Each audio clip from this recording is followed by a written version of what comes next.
Vago junto a ti, nueva temporada. Soy Pablo García, psicólogo clínico y terapeuta familiar, tallerista y conferencista. El objetivo de mi trabajo es ayudar a las familias a encontrar el origen de sus problemas y permitirles que tengan buena calidad de vida. Amigos y amigas, bienvenidos a Vago junto a ti en un nuevo episodio realmente muy interesante porque tenemos la grata presencia de Pablo García. Él es psicólogo y se ha especializado en terapia familiar. Y qué mejor que él para contarnos sobre diferentes ámbitos que dentro de la familia nos ocupa dentro de la pareja, con los niños, con nuestros hijos. Y creo que es muy importante poder profundizar en temas muy específicos. Pero primero te saludo. Pablo, ¿cómo estás? Bienvenido. Hola Galo, gracias por la invitación, encantado de estar aquí. La verdad es un gusto poder conversar con un profesional que se encarga del estudio de las conductas. ¿Qué hace específicamente un psicólogo en terapias familiares? Ok, la terapia familiar consiste en entender la estructura de la familia como tal y poder ayudar de manera sistémica, ¿no? ¿A qué me refiero? Si tú haces un cambio en un adolescente de la familia, se cambia toda la dinámica, ¿no? A veces se confunde mucho porque llegan a terapia como, sabe que mi hijo tiene problemas de conducta, pero te das cuenta que los papás auspician esas conductas. Entonces la terapia familiar lo que hace es tratar de entender cuál es la dinámica familiar que permite que ese síntoma o ese problema se esté dando. Entonces es llegar a hacer cambios de manera holística, es decir, a todo el mundo, para poder mejorar la calidad de vida sobre todo, ¿no? Entonces la terapia familiar es eso. Empezando, por ejemplo, desde el inicio, desde el individuo, ¿cuál es la diferencia entonces entre Galo Pérez va a una terapia contigo individualmente? ¿Y cuál es la diferencia con una terapia directamente ya familiar? ¿También se hacen como sesiones individuales con cada miembro de la familia o es todos en conjunto? Verás, hay una diferencia interesante que es las anécdotas o el punto de vista del paciente, digamos. Si tú vienes a una terapia individual a hablar de tu familia, tenemos tu perspectiva. Entonces, no sabemos si es real, puede que sí, ¿no? Pero en realidad, cuando tú ves la dinámica de la familia, digamos, no, es que yo soy muy tranquilo, dices tú, ¿no? Yo estoy tranquilo, no hago problemas ni nada. Y claro, entonces empiezas a trabajar conforme lo que tú sientes y lo que el terapeuta, ¿no? Empieza a trabajar conforme a lo que tu opinión, lo que tú percibes. Entonces empiezas a dar recomendaciones de ahí. Pero cuando viene la familia, te das cuenta que sí, eres tranquilo en el momento de entablar una conversación, pero eres muy alterado el momento de entrar, por ejemplo. Porque la familia es analizada desde que entran, ¿no? Claro. Entonces entran todos y el papá es como que apúrense, chicos, que ni sé qué, o siéntate bien. No, aquí no hagas esto, y después te pones como, sí, tenemos un problema, ¿me entiendes? Entonces hay una dinámica diferente de ver cómo actúa la familia a verte a ti desde tu opinión. Ok, entonces ahí tenemos este punto, ¿no? Esa es la diferencia. Radica también en la dinámica de los mecanismos de defensa, por ejemplo. Los niños no tienen muchos mecanismos de defensa, dicen lo que sale. Son los más sinceros. Exacto. Los adultos, en cambio, siempre llegan y te cuentan las cosas como son, pero los niños te dejan saber rapidísimo qué es lo que pasa, ¿no? Por eso tienes citas individuales, por eso tienes citas en conjunto. A veces el problema de la familia es solo la pareja. Entonces hay muchos ejes, ¿no? Como tienes muchas variables que puedes considerar. Podemos entender que existen problemas dentro de la familia. La gente dice, todas las familias tienen problemas. Hay problemas que son normales. ¿Cuándo los problemas ya no son normales? ¿Cuándo los problemas ya ameritan una terapia familiar? ¿O cuándo o siempre? Ya. A ver, es una muy buena pregunta. En realidad tenemos como tiempos, ¿no? Pensemos que la terapia familiar es un tema clínico. Entonces es un síntoma, digamos. Si a ti te duele una muela, ¿cuánto tiempo esperas a que te pase? Esperas unos 2 meses, así como con medicina alternativa o te tomas algo. El clavito dolor que se pone ahí. Sí, exacto. Entonces estás como tratando de lidiar con eso y no funciona, y pasan 2 meses y pasan 3 meses y sigues con ese dolor, necesitas ayuda. Claro. Es lo mismo. Si tengo un hijo que no obedece, que se irrita, se enoja, tengo muchos problemas con mi pareja por ya 3 meses, siempre peleamos, siempre nos decimos lo mismo, hemos hecho acuerdos, nos hemos prometido delante de la Virgen, delante de, no sé, de quien sea, y no funciona, entonces ahí ya es hora de intervenirse. Esto lo determina la calidad de vida que tú tienes. Entonces, si tú ya por 3 meses como familia no tienes calidad de vida, creo que es hora de dejarse ayudar por un profesional, ¿no? ¿Y quién normalmente toma la iniciativa para ir? porque eso es otra cosa. Muchas veces que hacemos caso omiso a estas señales que nos dicen dentro de la familia tenemos que buscar ayuda por cualquier circunstancia. ¿Quién normalmente toma la iniciativa o quién debería tomar la iniciativa? La pregunta es difícil, ¿no? Creo que depende del rol que tenga cada uno en la familia. O sea, quién tolere menos la ansiedad del funcionamiento de la casa. A veces, mayormente son las esposas, ¿no? Son las mamás, porque son las que están más atentas a la dinámica familiar y son más sensibles. O sea, en realidad, la mujer tiene mucha más sensibilidad. El hombre es un poco más pragmático, trata de evitar problemas a veces, aunque también vienen de ahí. Casi la gran mayoría son como mamás que ¿sabe qué? Necesito una ayuda. A veces te dicen, sí, es que mi esposo no quiere venir porque no cree en la psicología y es como, no es una religión para Claro. creer en la psicología. Tenemos premios Nobel, así que la psicología es real. Entonces, depende mucho del rol que juegue la familia, pero sí va a ser el que sea más sensible y esté más conectado a las necesidades familiares del que va a buscar ayuda, ¿no? La familia latinoamericana es distinta a la europea, es distinta a la norteamericana. ¿Cuáles son, por ejemplo, aquellos casos que más se repiten en la familia ecuatoriana? ¿Y por qué es lo que más acuden al psicólogo? Ok, familia ecuatoriana es bien interesante, el rol paterno no es muy presente. Ok, ¿qué pasa cuando no hay un rol paterno claro? Tú no tienes límites claros, tú no tienes identidad clara, tú no tienes un buen sentido del humor, no tienes respeto, no tienes empuje, ¿no? Entonces, digamos, si tienes temas de ansiedad, como es intimidación social, como con nervios de salir y hacer tu vida, hay un rol paterno marcado. Entonces, en nuestra sociedad hay mucha mamá. Entonces, la mamá que se hace cargo de las reglas, de la disciplina, de las cosas que le manda al papá, le dice al esposo lo que tiene que hacer, es como un hijo más, ¿no? Entonces, se repite mucho esto y mucho de esta dinámica de que un papá es un poco más pasivo, una mamá mucho más activa, hace que la dinámica familiar funcione así. Por ejemplo, si tienes una mamá que es demasiado mamá, o papá, pongámosle un ejemplo, ella va a saltarse el rol afectivo. Entonces, porque la mamá es como que entiendes que es mucho más mimadora, más como Claro. que acoge, que mima, ¿no? Pero como no hay alguien que ponga reglas claras, resulta que se vuelve más estricta, dejando desprovisto a los hijos de esa maternidad requerida. Entonces, tienes una mamá súper dura, tienes un papá súper bacán que te ayuda y que te socapa y que somos uno más, y terminas teniendo problemas de autoridad con tus padres, ¿no? Es lo que más se puede ver aquí. Y en la infancia, por ejemplo, y esto pasa muchísimo, lo hemos visto, lo hemos vivido incluso, que los papás, por hacer el bien, y esta es la frase que se repite, por hacer el bien terminan haciendo un mal, a veces con la sobreprotección, a veces con estos casos que tú nos estás contando. ¿Qué pasa con los niños cuando ven conductas que en teoría están bien, pero a ellos se les está formando ideas que quizás no son las adecuadas para su desarrollo posterior? Claro, a ver, es bien amplio, ¿no? La respuesta, los seres humanos tenemos neuronas de espejo, entonces aprendemos por imitación, por lo que observamos. Entonces, si tienes una familia en donde un papá trabaja todo el día y una mamá se encarga de los hijos, esa va a ser tu preconcepción de cómo llevar tu hogar. Si vives una familia en donde hay infidelidad, alcoholismo, violencia, ese va a ser tu preconcepción. Entonces, cuando tú seas grande o este niño sea grande, va a tomar esto como normalizado. Entonces, lo va a permitir. Entonces, vemos cadenas, perdón, transgeneracionales que se repite lo mismo, ¿no? Porque se normalizó. Entonces, quiere decir que los papás, aunque no tengan intención de hacer daño, el no procesar su vida de una manera armónica hacia sus hijos hace que ellos aprendan. ¿A qué me refiero? Muchas veces lo que te decía al principio, no vienen, ¿sabe qué? Dígale a mi hijo que no sea violento, trabajemos con ellos. Y te das cuenta que los papás son súper violentos. Tenía el caso recién nomás hace una semana, una niña que protesta por todo, o sea, literal es como, ¿y por qué? A ver, ¿y por qué? ¿Y por qué? Ajá.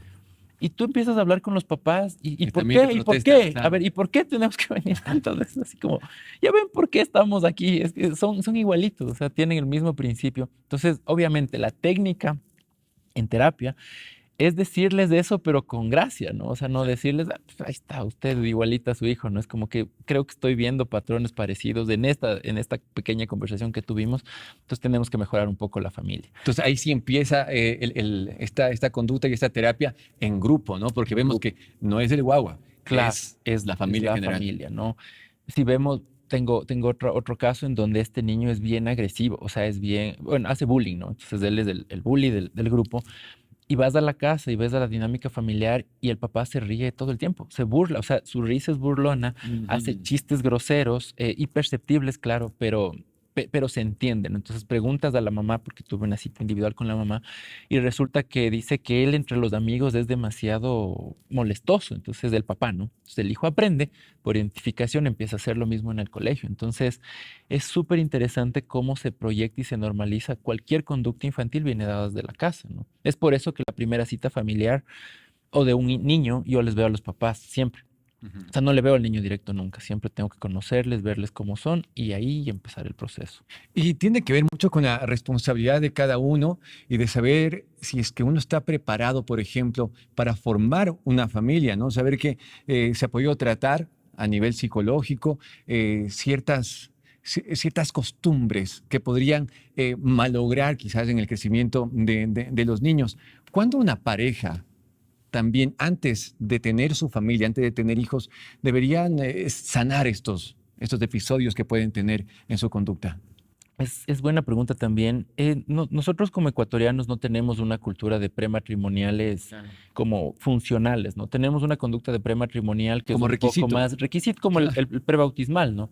Entonces vas, le escuchas un poquito al sacerdote o a quien te vaya a dar la entrevista y ya. Pero en realidad necesitamos una planificación clara de cada etapa del ciclo vital de la pareja. Pensemos antes de los hijos, ¿no? El ciclo vital es periodo de cortejo, donde todo es lindo, después viene el periodo del compromiso.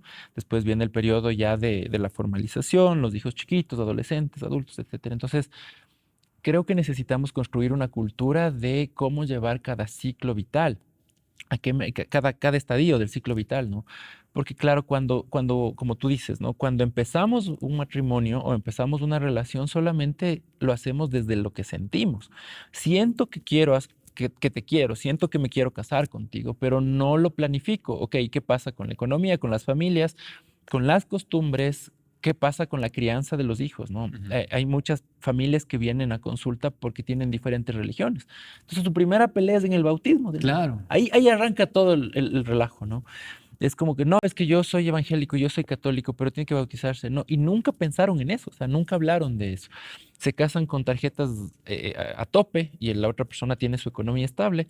Y cuando llegan al punto en donde ya colapsa la relación, empieza a haber problemas 3 años después del matrimonio. Entonces, es responsabilidad de las parejas nuevas de poder formarse un poco y conversar con un especialista, no porque tienes un problema, no porque necesitas terapia, como una asesoría legal. O sea, ¿sabe qué? Creo que voy a hacer esta sociedad, ayúdeme. Y es parte de lo que ha tratado de hacer la psicología en el Ecuador, como volverlo preventivo, ¿no? Y no volverlo como un proceso de intervención en crisis o de intervención en general, sino volverlo preventivo. Sí. Y a veces también por cumplir ciertas obligaciones de carácter social, ¿no? Que dejamos de lado la estabilidad emocional porque me tengo que casar, porque me tengo que casar, porque ya estoy en edad de casarme, dicen. Entonces tengo que casarme más por la edad que por la decisión seria, sensata y responsable de casarse. Claro, empezamos a tener esas urgencias y pones en urgencia, digamos, 2 puntos. Si es que tienes pareja, empiezas a poner en urgencia a tu pareja y capaz la otra persona no está lista todavía. Y si es que no tienes pareja, empiezas a tener urgencia en conseguir pareja y el que venga o la que venga tendrá que ayudar a ganar tiempo, ¿no? A ganar como, digamos, ya tienes 35, entonces ya me queda pocos años para ser mamá, sobre todo en las mujeres, ¿no? Entonces creo que es un tema muy profundo también de hablar. Los hijos que vienen de esas dinámicas son hijos que más que planificados son urgidos. Sí. Entonces los niños ya vienen con un rol, ¿no? Antes de nacer ya tienen un rol. Entonces ya son el que tenía que llegar rápido porque ya era la última oportunidad de la mamá, de la familia. Por Entonces, darle un nieto a veces, sí, por dar al nietos hermano. a la familia también existen Ujú. estas Entonces hay posibilidades. muchos paradigmas sociales que tienen que ser cambiados. Te pongo un ejemplo. Hay hijos que vienen con el rol es que es la compañía del hermanito. O el Exacto. hermano dice, yo quiero un hermanito. Pues imagínate nacer o venir al mundo con la etiqueta de vas a ser la compañía de tu hermano. Y estos segundos hijos no les interesa ser la compañía. y no le hacen caso al hermano y le tratan mal y le maltratan y no se llevan bien. Entonces imagínate como ya nació con un estigma la familia, dice, pero llévate bien, él es tu hermano, respétale, tú juega con tu hermano menor, no querías un hermano. Imagínate, ya naces con un rol y el yo se construye desde el rol. Entonces, este hijo va a nacer con esa premisa de tener que cuidar a su hermano, tener que llevarse bien y por último, capaz el niño desde su personalidad no le interesa tener hermanos, no le interesa la compañía de nada, le gusta ser un hijo único. Ujú. Entonces, te das cuenta, cometemos a veces errores como papás o como familia, em, guiados por estos paradigmas, ¿no? Por estas preconcepciones o conservas culturales que nos impone la sociedad también. Sí, y eso pasa a menudo y sobre todo en nuestra sociedad. ¿Qué cosas, qué conductas, qué problemas puede tratar la terapia a nivel familiar y cuáles realmente ya serían insalvables? ¿Existe algo insalvable? Claro, a ver. La terapia familiar, a ver, quisiera dividirlo en partes, ¿no? Voy a usar un concepto psicoanalítico, la neurosis, la psicosis y la perversión.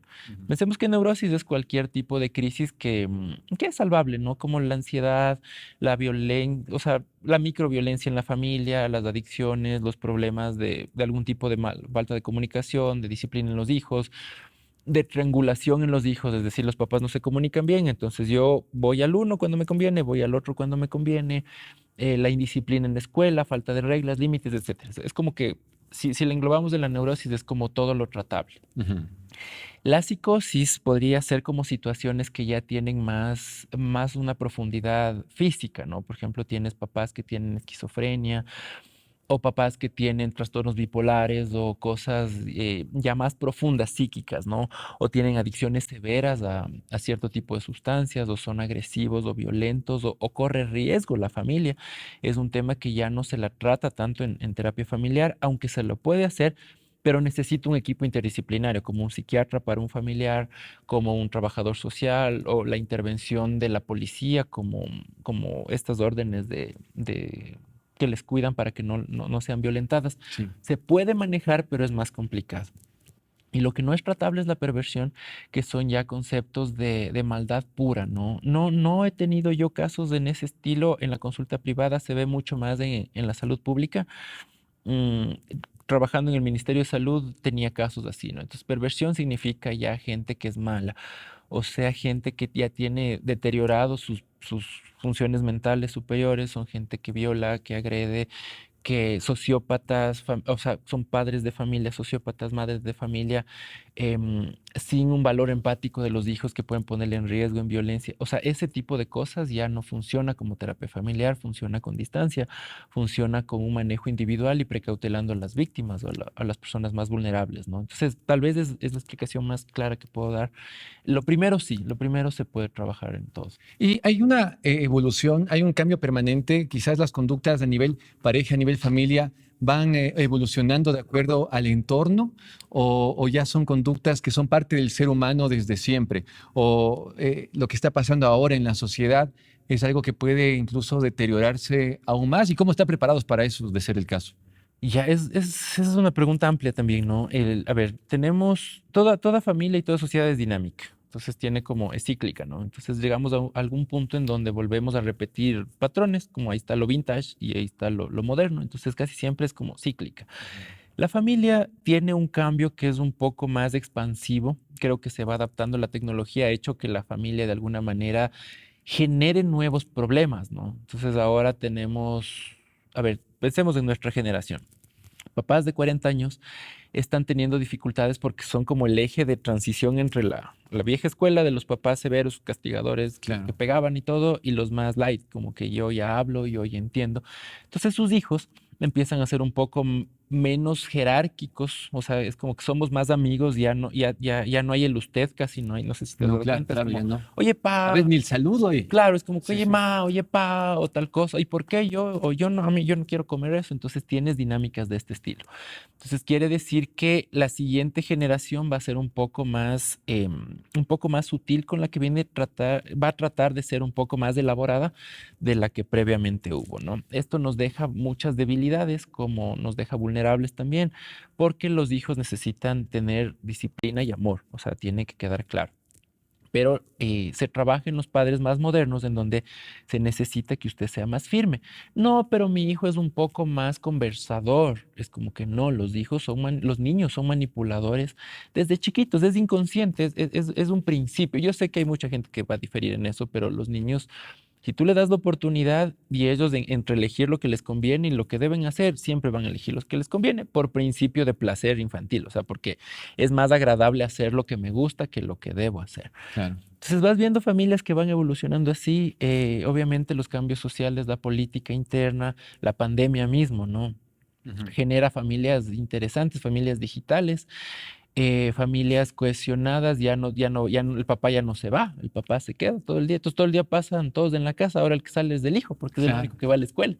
Claro. Entonces es tan amplio y Vamos necesitas como modificándose. terapeuta familiar estar siempre a la vanguardia de tecnologías, de redes sociales. Hay adicciones ahora, y se sabe, ¿no? Que las redes sociales generan adicciones cortas, explosiones de dopamina, ¿no? Como una aplicación que ves videos y pasa rápido, entonces tienes como shots Y por eso no se de queda dopamina ahí. y uno se queda. Y vamos a ir al tema de las adicciones hoy para cerrar este tema del dinamismo de las familias. Se dice normalmente, y quiero que tú me digas tu opinión profesional, no, en mi época, con la chancleta yo crecí bien, dicen. Claro. Y ahora no hay cómo tocarles a los niños. Pero tampoco el tema está en la violencia, pero sí, evidentemente, en la disciplina. ¿Cómo lograr ese equilibrio entre el tampoco llegar a la violencia, pero tampoco el dejar muy libre el tema del crecimiento y desarrollo de los hijos? Claro, a ver, la vieja escuela, la chancleta y el correazo te anulaba la opinión, te anulaba absolutamente todo. O sea, tú cumples mi requerimiento, aunque sea correcto, pero lo haces de forma tajante. Pero ¿a qué te deja esto? Te deja que el que ejecutaba el chancletazo no siempre estaba en lo correcto.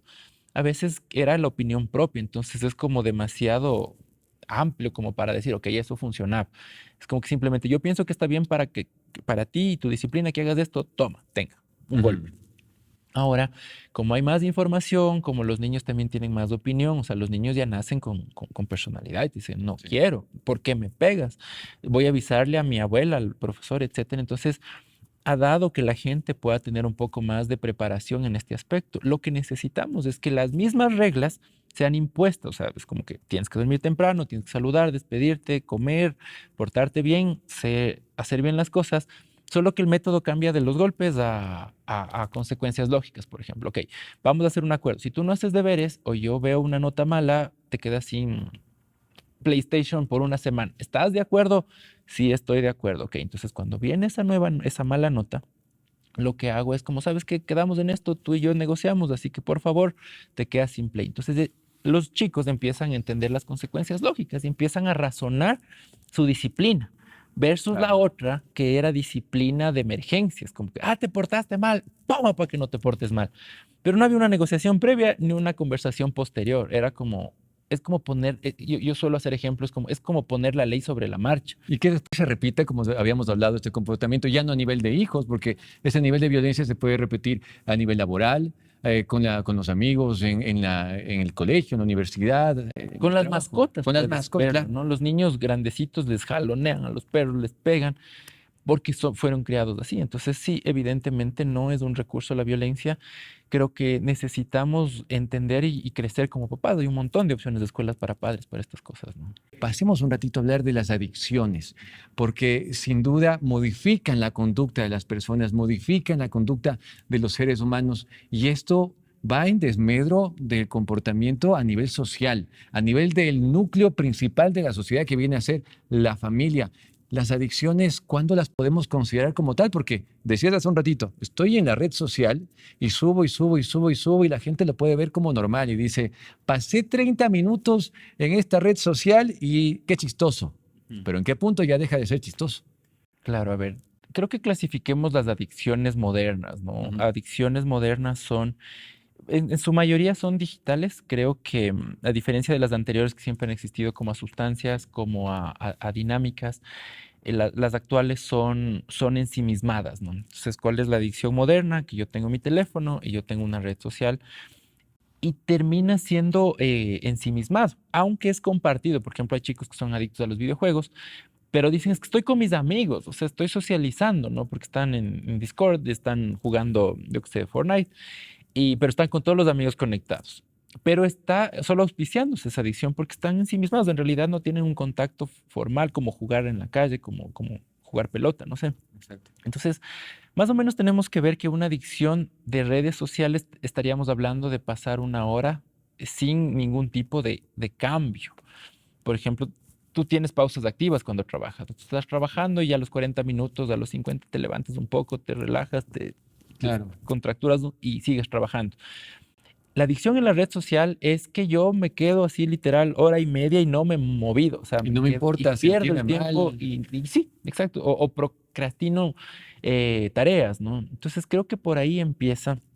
Es súper ingenioso el tema de las redes sociales actuales porque te genera sensaciones de placer rápidas e inmediatas. Entonces ya no necesitas tener dopamina como con mucho trabajo, como con media hora de ejercicio, con una hora de cardio. Aquí tienes ya, ves un video, te ríes, genera bienestar, vas al siguiente. Genera bienestar es como un cuentagotas de dopamina, o sea, es como una sensación agradable, que es este círculo de compensación de las adicciones, lo que te generaba las drogas antes en 30 minutos, en un shot fuerte, acá te generan poquito, poquito, poquito, pero con un montón de cosas. Entonces, termina siendo una adicción. Es fácil darse cuenta, puedes ir a tu celular y ver cuánto tiempo estás en qué aplicación y si ves más de una hora y media, es como que, ok, creo que necesito revisar esto. Pero, ¿qué pasa cuando esto ya se vuelve un tema en que si yo no me pongo la foto con tal filtro, si no me cambio los ojos, si no, existe también un cambio de conducta ahí complicado, ¿no? Claro, estamos hablando de que esto ya viene previo, ¿no? O sea, Ujú. esto ya vino con la persona, no es que lo activa la red social. Esa necesidad de reconocimiento ya vino con su familia, con su colegio, con su espacio desde pequeños. Esto es algo que ya se construye desde niño, ¿no? ¿Qué nos da las redes sociales? Nos da el espacio para poder construir mi personaje, ¿no? Es como construyo Sí. mi cara, me tomo una foto, veo, no sé, qué forma me da y empiezo con los filtros y empiezo con esto y lanzo al público. Tengo reconocimientos, me afecta emocionalmente, no me afecta emocionalmente. Si es que la persona recibe muchos likes, por ejemplo, eso le da una sensación de bienestar. Entonces, ¿qué va a pasar? Voy a lanzar otra foto. Exacto. Y si no tengo muchos likes, voy a cambiar la metodología. Entonces tenemos adolescentes, incluso adultos, ¿no? Que empiezan como, ok, no tuve muchos likes con esta, voy a probar un poco más sexy. Y empieza como toda una bola de nieve hasta el punto en que ya te despersonalizas y empiezas a subir fotos ya con poca ropa, con, no sé, de una figura un poco más atractiva, tal vez un poco más sugerente. Entonces empieza ya a deteriorar el objetivo de esto que es compartir mi estilo de vida. Ya pasa de la foto a la conducta, Claro. ¿no? Y el momento en que no logro ese efecto que yo quiero lograr, pueden existir casos de depresión o cosas por el estilo. Tienes un montón de personas que creo que yo he visto más en terapia en adolescentes, ¿no? En como que no hay mucho reconocimiento en este estilo. Em, y claro, a ver qué pasa y entras en otras conductas que como ya tuviste un reconocimiento social a nivel, digamos, una chica sube una foto y le fue bien. Entonces resulta que desde ese personaje construido empieza a ser, empieza a interactuar. Entonces los chicos que van a interactuar desde el personaje que construyó y arrancas con estos temas de sexting, que son como mandarse fotos, de tener relaciones a través de redes sociales, de videollamadas. Entonces es toda una bola de nieve que parte desde el reconocimiento digital. Entonces se tiene que intervenir a tiempo y como papás creo que es importante que podamos precautelar en las redes de nuestros hijos, podamos estar siempre pendientes del WhatsApp, de los Instagram. No podemos permitir que abran redes sociales antes de la edad, ¿no? Sí. Ayer recibí un niño que ha tenido TikTok, tiene 7 años, wow, y estaba teniendo conductas no sé, o sea, como físicas inapropiadas, les tocaba a otras amiguitas, niño de 7 años, ¿no? Entonces, y la primera pregunta, ¿tiene redes sociales? Sí. El papá, ¿qué tiene? Tiene TikTok. Pero es TikTok de niños, así como que no hay TikTok de niños, señor. Claro, no existe ahí un filtro dentro del mismo sistema que te Exacto, dé eso. ¿no? Porque no tienes, y tienes un algoritmo que si te quedas un ratito ahí, te sale lo que sale. Entonces, este niño ha estado invadido de imágenes femeninas y de interacciones físicas inapropiadas. ¿Me entiendes? Entonces es un tema bien grande que como adultos tenemos que ser responsables y cuidar sobre todo a los chiquitos. Y si es que yo estoy teniendo un problema como adulto, me pongo mal si no me dan likes o necesito reconocimiento de la gente, también es una necesidad, ¿no? Necesito trabajar en eso como tal.